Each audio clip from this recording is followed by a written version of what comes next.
After registration, we'll click Set up my profile, which will bring us to the Edit Profile landing page. You can see that there's an option to alter your username, email, or password, but we'll leave them as they were. If you are logging in from a personal laptop or home computer where you are the only user, there is an option to log in automatically, but we'll just leave that option off for now. Moving down to our basic information, you'll notice a drop-down menu that already has your information. You can see some of the other ailments that the site contains. Additionally, we can see that you chose to be a care seeker rather than a caregiver.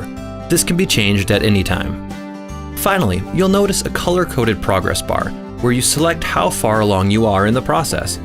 From recently diagnosed to experienced in this area, choosing where you are in the process will help others understand more about you and how they can more specifically help. Once you pick a color, it will appear below your profile picture. When we've finished, let's not forget to save our changes. Moving down, you'll have the opportunity to add another association. Let's choose back pain.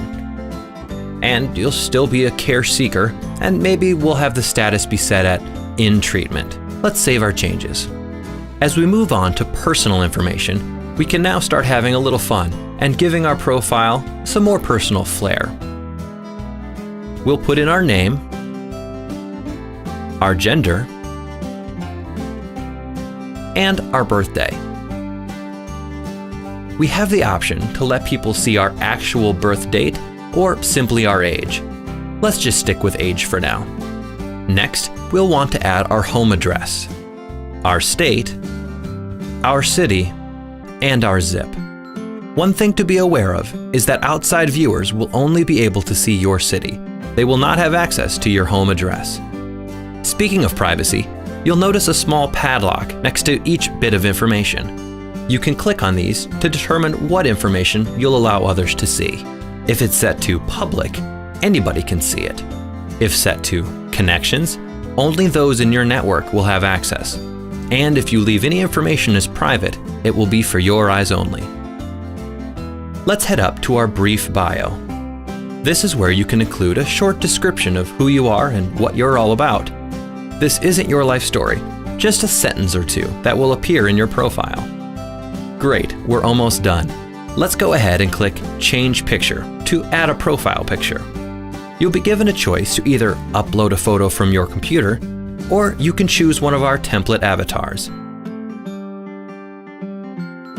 Coming down to My Story, you can now let loose, telling the entire dimmi community, or just those who are connected with you, anything you want about yourself.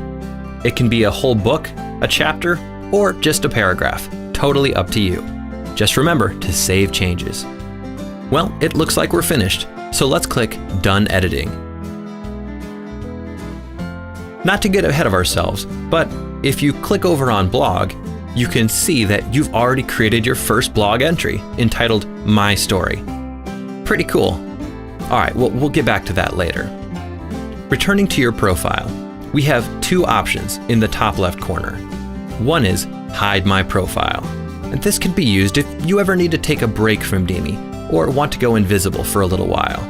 Before you do this, make sure to let your close friends know. Also, you can cancel your account. Once you've done so, however, you cannot retrieve your information. The only way to get back on dimmi will be creating a new profile. Awesome! You've now successfully set up your profile.